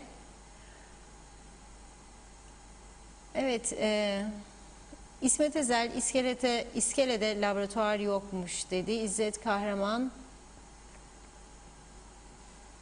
Belgin Rıfat yine en basit tahliller bile ya özelde ya Türkiye'de yapılıyor. İnsanlar zaten zor durumda, bir de tahlil paralarını dışarıdan yaptırıyorlar ve 1000-2000 lira gibi paralar ödüyorlar yorumunda bulundu. Gözel Muhammedova, merhaba iyi yayınlar, işçiler için af çıktı mı bilgilendirir misiniz? Teşekkürler dedi. Selda Kurtulmuş da iyi akşamlar, başarılarınızın devamını diliyorum diyor. Güneş Yıldız, eşim turizm çalışanı. Aldığımız maaş 1500 lira. Her ay tedavim için antiepileptik ilacıma 600 lira veriyorum. Çünkü devletimiz kullandığım ilacı artık getirmiyor. Rum'dan ücretli alıyorum. Bize kalıyorlar aylık 900 lira. Tüp 95 lira, et 100 küsür lira, 4 litrelik yağ 80-90, sürekli artan pahalılık yüzünden açlığa mahkum yaşamaya çalışıyoruz. Biz turizm çalışanları ve aileleri demiş. Ayşe Özden Özyıldız da Türkiye'den doktor alacak mısınız diye soruyor. Hasan Nihat Erduran, yerel halk %70 aşılanınca normale dönülecek demiş. Mehmet Akın, Turizm Bakanlığı uyuma demiş. Dima Çağıner de programa bağlansın. O kadar emekçiyi görmezden geldiniz. İçinde birçoğunun çocukları vardı. Hiç destek olmadınız neredeyse. Hem bakanlık olarak hem de işletmeler olarak. 1,5 yılda sadece 6 ay 1500 lira verdiniz. Lütuf saydınız bunu da. O verdiğiniz para ev kiramıza bile yetmiyordu. Birikmiş olanlar hazırdan yediler. Olmayanlar, borcu olanlar demiş. Gittiler, bu saatten sonra kimse gelip de asgari ücrete çalışmaz. Diğer yabancı ülkeler maaş bordrosundaki kadar her ay ödeme yaptı. 13. maaşlar verilirken herkes mutlu ya, diğer kesim. Bu saatten sonra hadi gidin otele de istediğiniz gibi nişan, düğün, toplantı, konser yapın. Ön sıralarda sahne önünde yer bulun. Bulamazsınız, yapamazsınız. Artık eskide kaldı o günler. Bacasız sanayi el birliğiyle bizleri yönettiğini zannedenler demiş. Sizlere eleştiriyor, turizmi bitirdiniz, elinizi yüzünüze sağlık, duyduk duymadık demeyin diyor Mehmet Bey. Evet, Belgin Rıfat, çok yuvarlak açıklamalar yapıyorsunuz ve politik cevaplar veriyorsunuz. Ünal Bey demiş, ben Rıfat İzzet'in kızıyım, yani babam gibi dobrayım yazdı, bilirsiniz, bunu okuyun lütfen demiş. Okuduk. Necdet Mavi Gözlü, şimdiden yarın yine buluşmak umuduyla hayırlı akşamlar diledi. Kadir Yıldırım, benim yaşım 52, aşı için internetten başvurdum. 3 hafta oldu. Daha geri dönüş olmadı bana yazdı. Belgin Rıfat, dünyayı keşfettiler sanki Reşat Bey. Daha realist yorum yapsınlar diyor. Hasan Nihat Erduran da tüm kanser tedavisi alanlar aşılandı bildiğimiz yazdı. Bakıyorum. Eser Yurteri, ne durumlara kaldık bu Kıbrıs'ın içinde, aşı gelecek diye davul zurna çalarız diyor. Evet. Bir davul zurna daha çalacağım şimdi ama. Söyle. Mehmet Kurtulmuş Bey bir Gönderdi davul mi? zurna daha yolladı. Zurna yok bugün, bir davul daha yolladı. Onu da yayınlarız şimdi. Çok az kaldı. Birkaç mesaj daha aktarayım, ara vereyim. Yetiştiremeyeceğim. Okumadığım isimlere de geçeyim. Sayar Eker, Avrupa'ya aşı duası gururumuzu yemesin diyor. Yunus Gildir, böyle gelmiş böyle gider diyor. Hasan Nihat Erduran, tek sıkıntımız Birleşmiş Milletler'in izolasyon, ulaşımsızlık ambargolarıdır.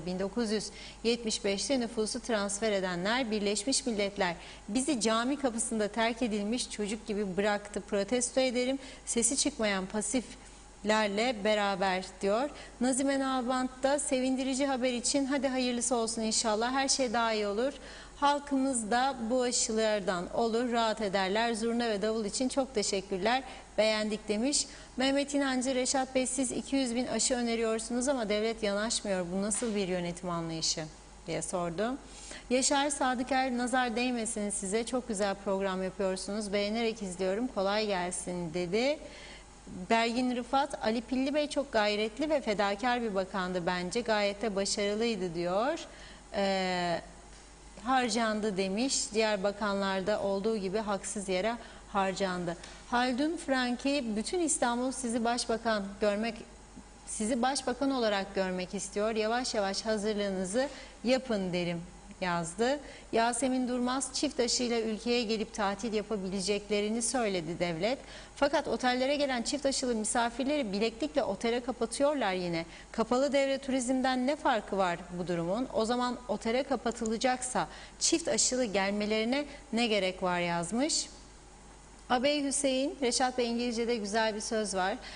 Sens, Türkçesi sağduyu, aklı selim insanlar sağduyulu, aklı selimli davranmazsa isterseniz bütün dünyanın aşılarını satın alın, pandeminin önünü kesemezsiniz yazmış. Common sense diyor. Common sense, evet. Fezak Kayonlu, Londra'da yaşarız, ikinci aşımızı olduk. Rum tarafından PCR testi olmadan gelebiliyorsunuz, sınırdan rahatça geçebilir miyiz? PCR'ı sınırda yapıyorlar mı? Güneyden kuzeye rahat geçebilir miyiz diye soruyor. Hayır, geçemez. Geçemezsin. Londra'da, İngiltere'de 2 aşıyı yapan adam aşı kartıyla Rum kesimine giriş yapabilir ama bizim tarafa gelecekse ayrıca PCR da istiyorlar. Onu bir kez daha söylemiş olalım. Neyse ama gene de iyidir. Geçmişte gırbaç da vardı. Şimdi en azından gırbacı kaldırdılar. Cüneyt Ercan da yazmış, Reşat abi sen bir tanesin diyor. Fevzi Teke, hayırlı yayınlar, Londra'dan selamlar dedi. Teşekkür ediyoruz. Mehmet Şenler de iyi yayınlar diledi. Son mesaj Sözer Hasan da KKTC Forever diyorum. Burada nokta koyuyorum. Reşat Bey buyurun. Şimdi bakın, bazı şeyleri eleştirmeye alıştık. Ama biraz da gerçekçi düşünelim. Hangi ülkede kapılar açıldı diye, kara sınır kapıları, kaç kişi geleceğini de bilmiyoruz. Ne alacaklarını da bilmiyoruz. Kimlerin geçebileceklerini de bilmiyoruz. Hangi ülkede kırmızı halı sererler? Bizde değil mi sadece? Kuzey Kıbrıs'ta. Neden? Çünkü bitti insanlar. İnsanlar bitti. Yani her şeyden bir şey koparmaya çalışıyor artık insanlar. Bitti. Çoğu bitti. Bakmayın, bazı meyhaneler full çalışıyor. Bazı gece kulüpleri, barlar hafta sonu full doluyor. O gençlerin, anne babaların üzerine kurduğu baskıyı düşünebilir misiniz siz? Vereceğim diyor işsiz genç anneye babaya. Akla 2 tane yüzlük diyor, bara gideceğim. Hadi bakalım ne yapacak ana baba? Bir yerden kesecek, verecek. Doktora gitmeyecek, verecek. Dişler dökülüyor ya, o kırıldı adamın dişi. Veya çürüdü, ağrı veriyor, çiğniyor Panadol'u. Onun parasını dişçiye vereceğini veriyor çocuğuna. Buna bakarak aldanmayalım. O farklı bir şeydi, bu farklı bir şey. Hangi ülkede sınır kapıları açıldı diye davul zurna çalar? Bizde. Haksız mı adam? Bayram ediyor. Çünkü belki birileri gelecek de dükkanlar çalışacak, ülkemiz biraz şenlenecek. Bugün bakan dedi 50.000 aşı. Mehmet Kurtulmuş Bey de bana şimdi yolladı. Bu videomu, kısacık bir video. Bunu da yayınlayın diyor. Aşıların şerefine davul çalıyoruz.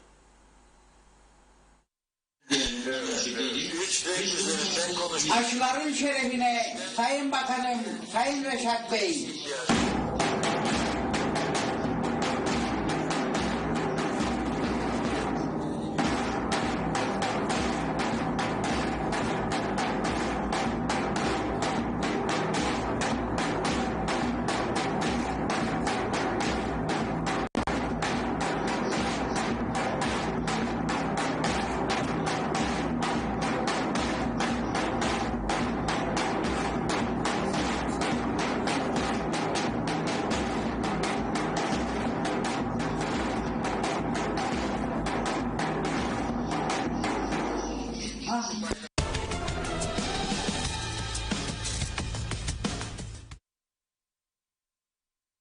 Mehmet Bey Allah razı olsun. Bütün toplum aşılandığı zaman, geçen hafta istediğiniz gelesiniz zurnacıyla, evden yapın dedim size. Ama bu defa söz, sizi davet edeceğim buraya, davulu alacağım, bir de ben çalacağım. Yeter ki bu toplum, Haziran da demiyorum, Temmuz da demiyorum, Ağustos'a kadar aşılansın bu toplumun tamamı. burada sizinle beraber ben de davul çalacağım, söz veriyorum. Çünkü başka türlü bizi mutlu edecek bir şey kalmadı. Bu kadar şeylerden bile umutlanıyoruz. İnşallah güzel günler gelir. Ama 200.000 aşı öneriyorum. Sordu bir arkadaş İngiltere'den. Evet, bu öneriyi ben yapalı en az 3-4 ay var. 200.000 aşı parası hazır dedim. 3 saatte ben bu açık oturumda, bu programda bu parayı toplayacağım diyorum. Çünkü hem canlı yayında beni arayan, hem yayın sonrasında arayan iş adamları var. Biliyorum 200.000, 300.000 Türk lirası sadece bir kişi öneriyor. Neden öneriyor bu adam? Delirmedi ya. İnsanlar kendini korursa, ekonomi açılırsa kazanacak. Adam inşaat müteahhiti, aynı zamanda müteahhitliği var. Satamıyor, elindeki malları satacak. Onu düşünüyor. Ekonomi düzelirse. Başka adam başka şey düşünüyor. Dükkana giren müşteri sayısı azaldı. Diyor benim işim artarsa niye vermeyeyim? Yani o yüzden mecbur olduk artık bu duruma gelmeye. Tabii bir güneye gidip gelen arkadaşlara da bir mesajım olacak. Bakın bir fotoğraf yayınlıyorum şimdi. Ama bu arada da Ayşegül Baybars Hanım, İçişleri eski bakanımızı bağlayacağız. Az sonra onu denemeye başlasın arkadaşlar. Çünkü belediye başkan diyor, gerçek nüfusumuz nedir bilmiyoruz yahu diyor Girne'de. Nasıl olur bu iş? Nasıl kente ben şekil vereceğim diyor. Tabii biz eleştirmek kolaydır buradan da. Ben dedim kanalizasyon atıkları denize gidiyor, ne olacak diye. Baktım bugün de sosyal medyada yavaş yavaş uyanıyor insanlar. Girne'nin suyunu, denizinin sularını, fotoğrafları atıyorlar. Renkler değişmiş. Belli ki lağımlar karıştı. Hani bizim denizimiz güzeldi, doğa turizmi yapacaktık.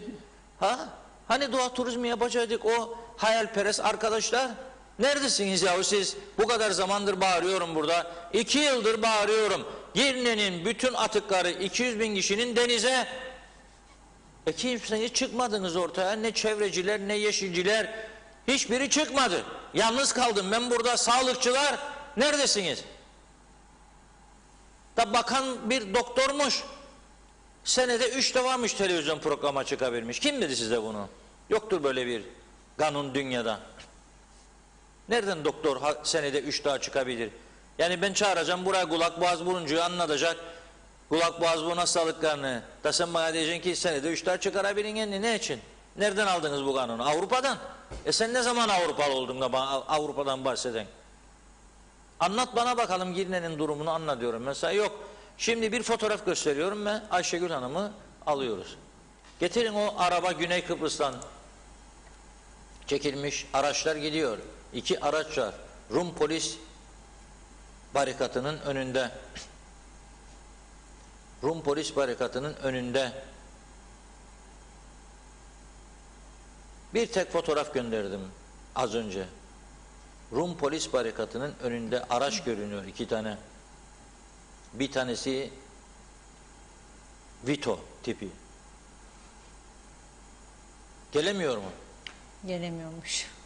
Ne oldu da gelemiyor acaba? Nasıl gelemiyor?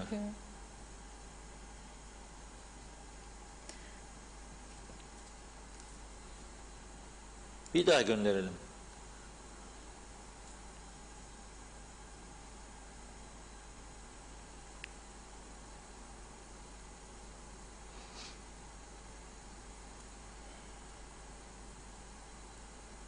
Bakalım şimdi gelecek mi?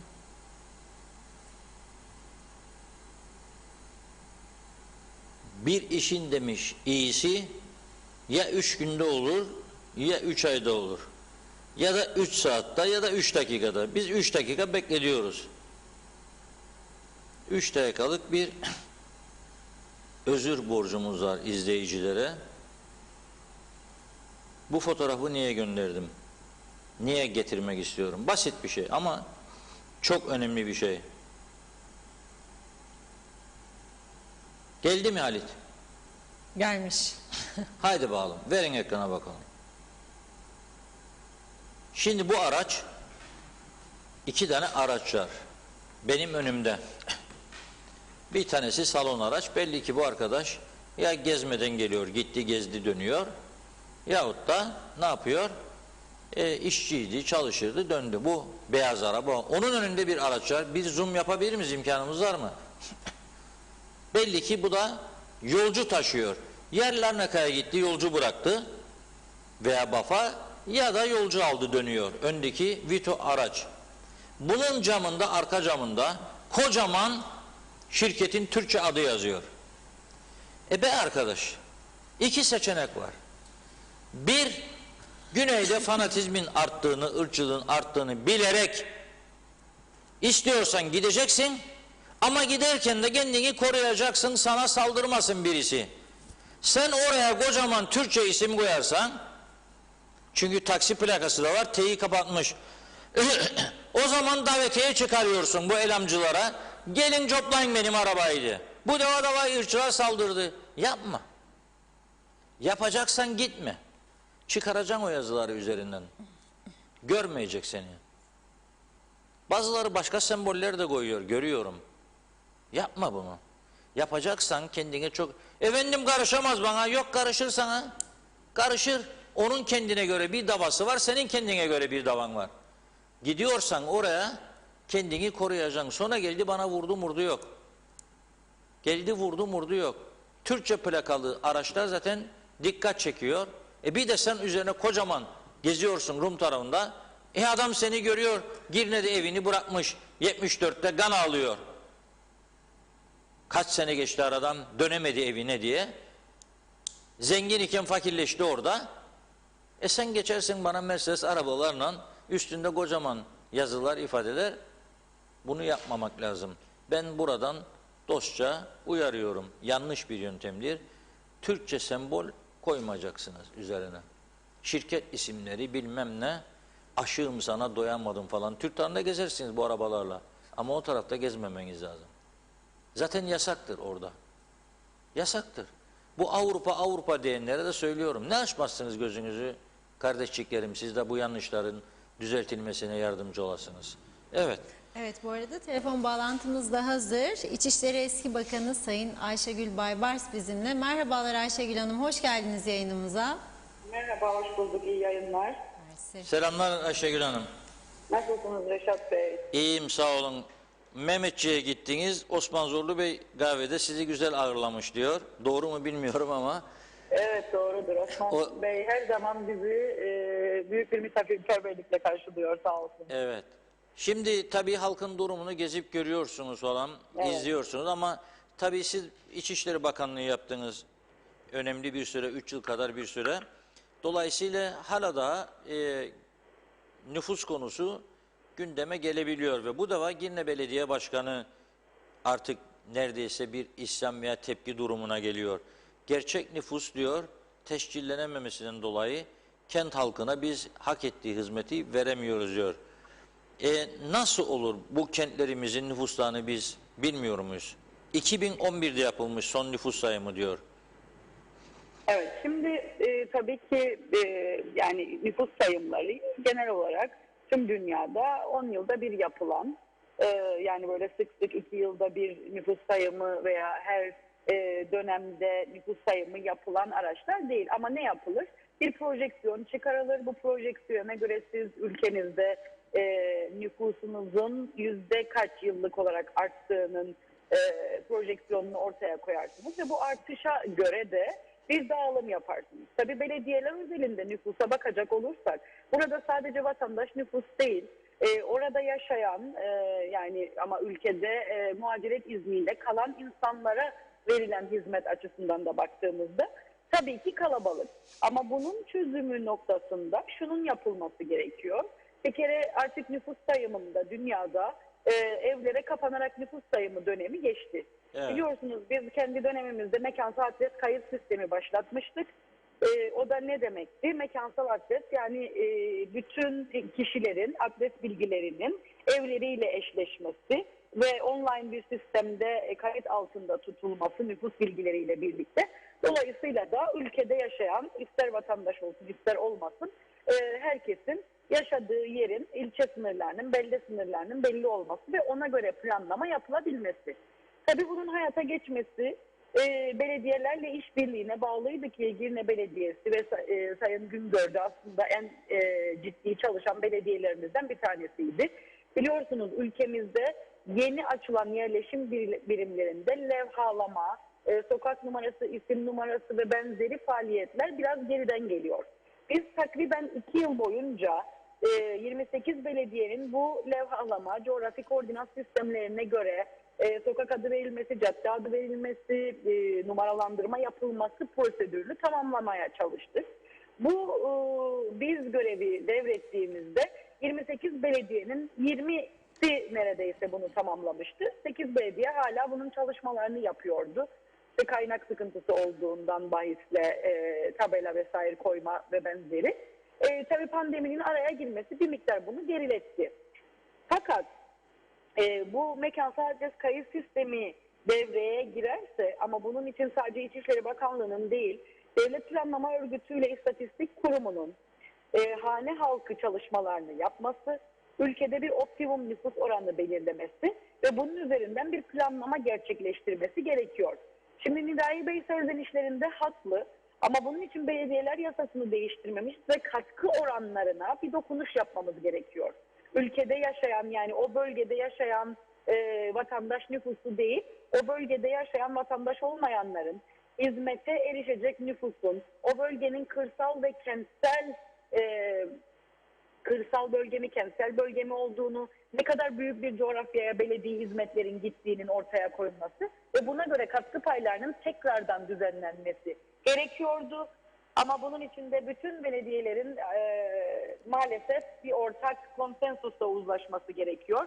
Çünkü bakarsanız Lapta Belediyesi, Girne Belediyesi'nden nüfus açısından daha az ama coğrafi anlamda hizmet verdiği kilometre kare çok daha fazla ve giderleri de çok daha fazla olabiliyor zaman zaman.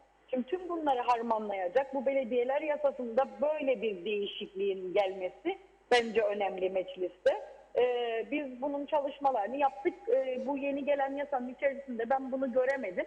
Ama gerekirse mecliste bunları ekleriz. Belediyeler Birliği ve tüm belediyeler bununla ilgili konsensusa varırsa. Ve evet, nüfusuna göre, ama sadece vatandaş nüfusa göre değil, hizmet verdiği nüfusa göre, artı yüz ölçümüne göre ve tabii kırsal kentsel belediye ayrımına göre katkı oranlarını yenilemek gerektiğini düşünüyorum. Şimdi Ama size göre yani bu ülkenin ciddi bir nüfus sayımına ihtiyacı var mı şu anda? Yani ben ciddi bir nüfus sayımına ihtiyacı olduğunu düşünmüyorum. Mekansal adres kayıt sistemini tamamlarsak bize bu yeterlidir. Artık 2000 yılından itibaren Türkiye'de de eve kapanarak nüfus sayımı yapılmıyor. Nüfus sayımı mekansal adres kayıt sistemi üzerinden yapılıyor. Ve biz zaten biliyorsunuz kendi dönemimizde ikamet ve vizeler tüzüğü geçirmiştik. Ülkeye giriş çıkışlarda şu anda polis aktif denetim yapıyorsa her bölgede ne kadar çok yurttaş olmayan kişi kaldığını bilir zaten. Zaten sorun bu nüfusu bilmemek değil. Nüfusu birilerinin yani vatandaş nüfusu biliyoruz. Vatandaş olmayan nüfusu şu andaki kayıt sistemimiz iyice oturmaya başladı. Umarım pandemi dönemi nedeniyle de kaytarma olmamıştır bu son dönemde.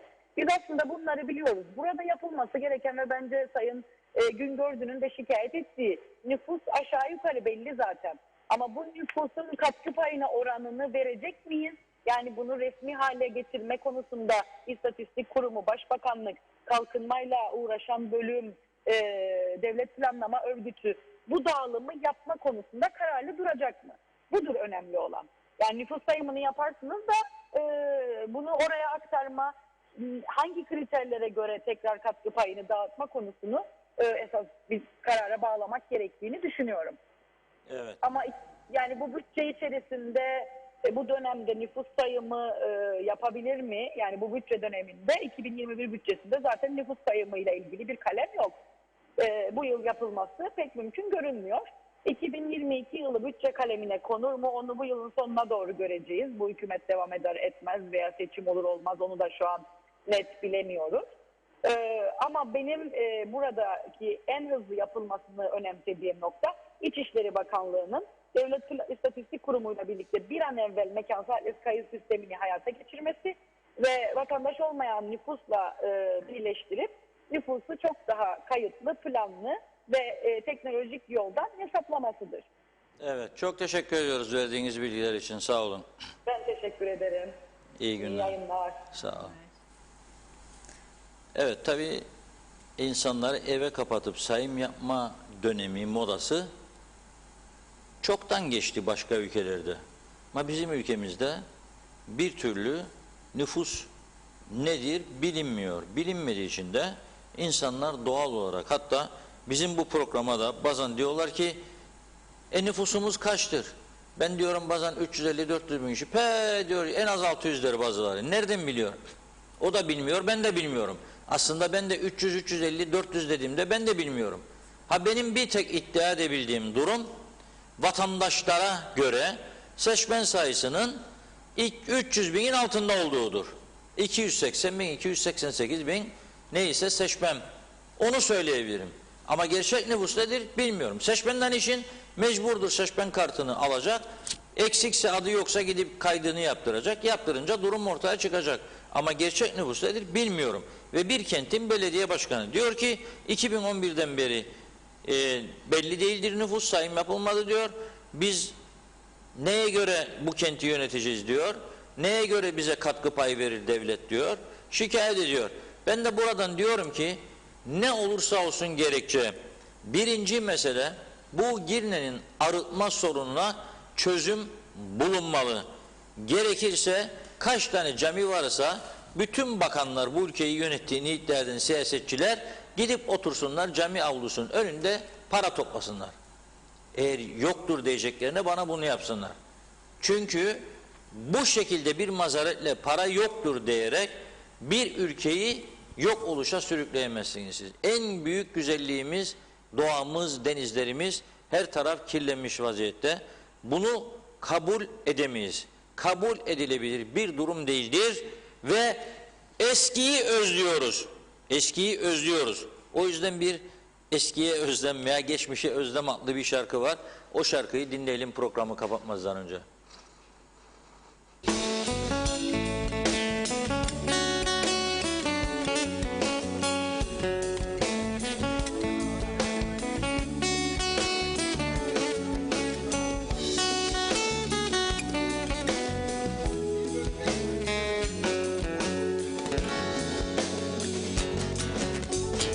Geride kaldı neşemiz, keyifli günlerimiz. Hoş geldinler yok artık, yarınlar ümidimiz.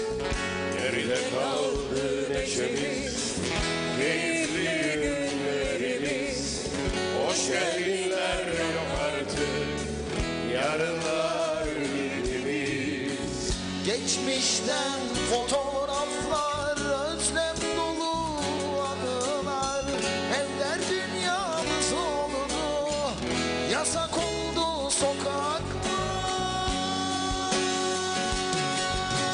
Öğrenmeyin insanoğlu, paylaşmayı, sevmeyi. Saygılı ol çevrene, tüketme değerleri. Unutma insanoğlu, adaleti dünyada. Zengin yoksul fark etmez, yaşam denen kavgada. Öğrenmeyi insanoğlu, paylaşmayı, sevmeyi. Saygılı ol çevrene, tüketme değerleri. Unutma insanoğlu, adaleti dünyada. Zengin yoksul fark etmez, yaşam denen kavgada.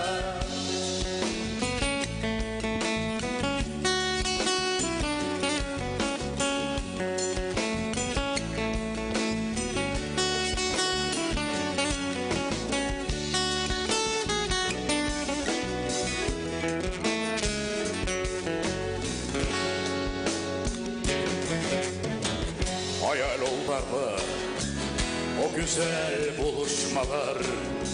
Şarkılar sustu artık, unut unutuldu coşkular. Hayal oldu dostlarla o güzel buluşmalar. Şarkılar sustu artık, unutuldu coşkular. Geçmişten fotoğraflar, özlem dolu anılar.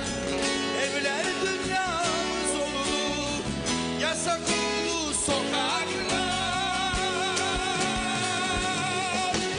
Öğrenmek insanoğlu, paylaşmayı, sevmeyi, saygılı ol çevrene, tüketme değerleri.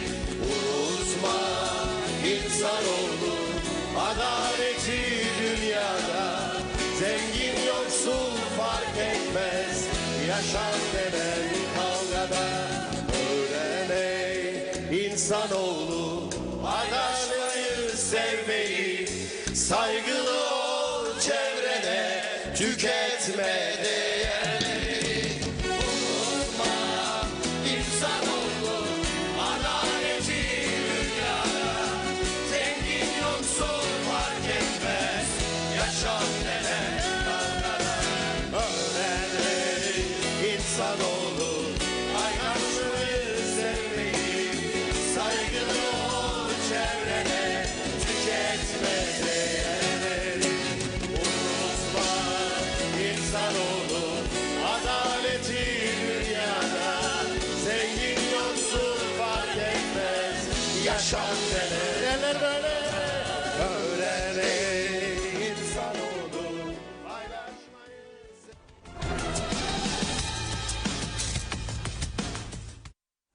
Çok güzeldi. Evet, çok güzel bir şarkı. Geçmişe Özlem adını taşıyor. Bu şarkıyı da bize öneren programı almamız için Mustafa Özcan Bey'e çok teşekkür ederim. Yerinde bir uyarı yaptı bize, gönderdi de şarkıyı, sağ olsun. Biz de seve seve yayınladık. Teşekkür ediyoruz. Programımızın sonuna geldik. Okuyamadığı Funda Hanım'ın birkaç mesaj var.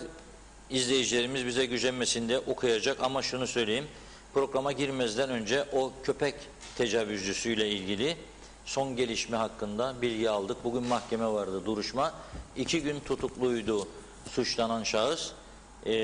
Şimdi mahkeme bugün kendisine 10 gün hapiste bekleme, hapiste yani tutukluluk emri vermiş. Cezaevinde tutuklu kalacak. 10 gün sonra da duruşması olacak. Yani mahkemeyi o kadar bir yargı da bu işe öfkeli ve tepkili ki yıldırım hızıyla bu davaya bakma kararı aldı mahkeme. Çünkü polisin elinde raporlar var. Polis veterinere götürdüler. Veterinerden rapor var. Hayvana tecavüz edildiğine ilişkin veya başka bir rapor bilmiyorum tam olarak. Ama götürüp baktılar. Sonra bu hayvanı kontrol altına aldılar. Polis ne olduğunu biliyor. Kendisi çok aşırı alkollü, sarhoş olduğunu söylemiş. Sonra bugün mahkemede söz alarak farklı şeyler söylemiş. Hayvanın cinsel organını ellediğini falan söylemiş. Ama yapmadım demiş. Geçen gün ne yaptığımı bilmiyorum demişti ilk gün. 10 gün içinde yargılanacak. Şimdi bu arkadaşımız çalışma izinliymiş. Çalıştığı şirkette kefaletle serbest bırakılması için gerekmesi halinde kefalet parasını yatırmaya hazır olduğunu söylemiş. Ama burada yargının vereceği karar önemlidir. Bu ülke temiz bir ülke olmak zorundadır. Birçok yerimiz kirlendi biliyoruz. Bazı kirlenmiş konularda temizlenmesi kolay değildir. Bunu da biliyoruz. Bu konuda ama tamamen de umutsuz değiliz. İnşallah her şeyin günü vakti gelecek. Gerekli temizlik de bu ülkede yapılacak. Küçücük bir ülke. Öyle kimse bize durduğumuz yerde Avrupalı bir yaşamı vermez. Avrupalı bir yaşamı bize vermezler. Kendimiz bunda ısrarcı olmalıyız. Yani önce kendimizi içte düzeltmeliyiz. Yanlışlarımızı düzeltmeliyiz ve ülkeyi temizlemeliyiz. Bir yerden başlayıp temizlemeliyiz. Her taraf kirlenmiş vaziyettedir. Bunun ne anlama geldiğini herkes biliyor. trafik kirlendi, yollar kirlendi, gençler zehirleniyor. Her taraf kirlenmiş vaziyette. Evet. Evet, ben de o zaman hızlıca mesajlarımı tamamlayayım. Belgin Rıfat'ta kalmıştım. Diyor ki yalnız turizmi değil bütün özel sektörleri çok büyük darbe vuruldu. Covid-19 ve aşı bahane edilip resmen Kuzey Kıbrıs yok edilmeye çalışan güçler var. Maalesef bunlar yabancı güçler de değil, dost bildiklerimiz, ana baba dediklerimiz. Teşekkürler demiş. Sansür koyduğun içinde Funda Hanım diyor, yazılarıma sansür mecbur koydum Belgin Hanım. Bugün biraz daha sinirliydiniz sanki. Mecburen öyle. Çok da şıksın demiş. Çok teşekkür ediyorum size. Çok naziksiniz. Mehmet İnancı gelinle damat yok davul zurna ekibinde diyor.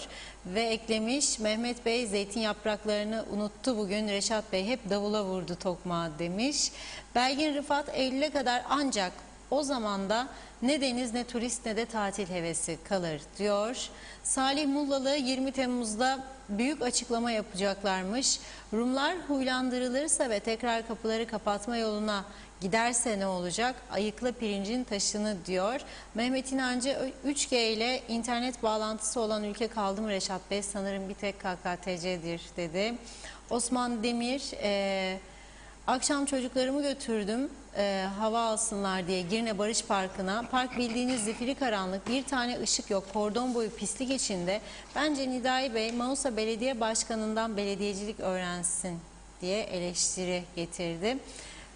Salih Mullalı Rum sınırından hastane 10 dakika, Türkiye'den ta Kıbrıs'a aşılar bozulmadan acaba nasıl gelecek diyor. Belgin Rıfat, Nidai Bey iyi bir belediye başkanı. İnsanlar 2021 yılında hala da çöpe atmak yerine her şeyi yerlere atarsa, sağa sola yaparlarsa diyor, başkan ne yapsın demiş. Mehmet Akın da elimizdeki hazır turizmi bitirdik diyor. Doğa turizminden bahsediyorsunuz. Devlet dediğimiz yönetimler neden 1,5 yıldır tasarruf yapmadı? Kamuda neden meclisteki memurlardan kesinti yapılmadı, aşı alınmadı diye sormuş. Hüseyin Koltan'ın bir sorusu vardı. Geçti tabii. O da vatandaşlıkla ilgili yazmış. 2020 yılında kardeşim Şubat ayında başvuru yaptı. Güvenlik soruşturması daha gelmedi. Acaba neden diyor. Bakıyorum. İbrahim Muhtaroğlu, İngiltere'den iyi günler, iyi yayınlar. Sizleri İngiltere'ye de bekliyoruz. Buyurun gelin diyor İbrahim Bey. İnşallah. Bakalım. Evet, Mehmet İnancı artık hiçbir şey dünyada eskisi gibi olmayacağını söylüyor bazı bilim adamları Reşat Bey demiş. Mehmet Akın şarkıyla ilgili yorum yaptı. Çok güzel diyor ve Mustafa Özcan da çok teşekkür etti Reşat Bey'e. Bizler de sizlere çok teşekkür ediyoruz her zamanki güzel mesajlarınız, yorumlarınız için deyip Reşat Bey'e sözü bırakıyorum. Evet, bu arada bir mesaj geldi. Onu okumak isterim size. Değirmenlik Belediye Başkanı Sayın Ali Karavezirler çok da isabetli oldu bu açıklaması nüfus sayımıyla ilgili olarak. Biz belediye olarak başlattık diyor nüfus sayımını. Bugün belediye sayfasından da halka bilgi verdik diyor. 7 köyümüzün sayımını yaptık, tamamladık diyor. Diğer köylerin sayımı da devam ediyor diyor. Örnek bir hareket. Yani bu mesajdan şunu da çıkarıyoruz. Girne Belediye Başkanı da kendi kent içinde ve bölgelerde bir sayım başlatabilir anlamı çıkarabiliriz bunda. Ben aslında bunu birkaç hükümet yetkilisine son 5 yıl içerisinde anlattım, bir öneride bulundum. Eğer yaralansalardı bu öneriden, Kuzey Kıbrıs Türk Cumhuriyeti hükümetinin bir Türk lirası borçlanma ihtiyacı olmayacaktı. Böylesi bir kriz içine girdiğimizde pandemi elinde parası olacaktı, çarkı döndürebilecekti. Neydi bu? Her ev, konut, iş yeri kiralamasından sözleşme isteyeceksiniz. Kira sözleşmesi. Kira sözleşmesi olmayana muhtarlık belgesi vermeyeceksiniz. Ehliyet vermeyeceksiniz. Kimlik kartı yenilemeyeceksiniz. Pasaport yenilemeyeceksiniz. Yurt dışına gidiş gelişlerinde adres ve kira sözleşmesi isteyeceksiniz. Binlerce konut sözleşme yok. Binlerce konutun sözleşme yok. Bir tek kuruş vergisi yok. Dolayısıyla isterseniz siz kaynak yaratırdınız. Ama kimse girmedi. Neden? Çünkü herkesin bir yerlerde tanıdıkları var. Yapma ya diyor. Bırak diyor. Ne ben sözleşme vereceğim sana, da topladığım paranın bu kadarını sen alasın. %20 alıyorlar şimdi zannediyorum. 2500 lirada 200 Türk lirası alıyor. Demek ki %10'un biraz altında bir vergi alıyorlar. Her 2500'e bir daire kiraladınız. 2500, 200'ü maliyenin kasasına gidiyor. Ama kaç kişi veriyor bunu? Sadece aptallar sınıfına girenleri veriyor. Herkes yapmıyor ki bunu. Niçin yaptırmıyorsunuz? Kelepçe mi var elinizde? Yok, yapın. Tamam ama aması ne? Parti meclisinden geçmiyor herhalde. Nasıl düzelteceksiniz ülkeyi? Çok zor. Evet, bugün bu kadarla noktalayalım. Süremizi de açtık biraz. Çok teşekkür ediyoruz. Yarın yine 16.30'da görüşmek üzere diyelim. Biz de size teşekkür ediyoruz. Evet sevgili izleyenler, gündem özeli burada noktalıyoruz. Yarın yine aynı saatte görüşmek üzere. Sağlıkla kalın.